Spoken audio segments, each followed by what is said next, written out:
06 Nagapattinam Ernakulam special வழி அருப்புக்கோட்டை செங்கோட்டை கொல்லம் 22 மணி 48 நிமிடங்களுக்கு நடைமேடை 4 வந்து சேரும் என எதிர்பார்க்கப்படுகிறது.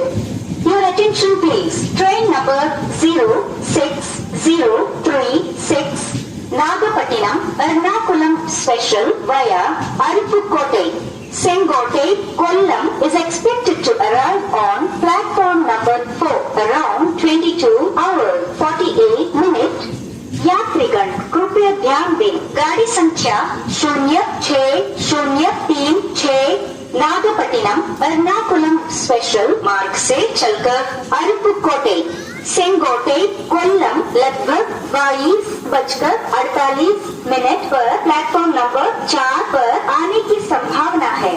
பயணிகள் கவனத்திற்கு வண்டி எண் 0636 நாகப்பட்டினம் எர்ணாகுளம் ஸ்பெஷல் வழி அருப்புக்கோட்டை செங்கோட்டை கொல்லம் 22 மணி 48 நிமிடங்களுக்கு நடைமேடை 4 வந்து சேரும் என எதிர்பார்க்கப்படுகிறது.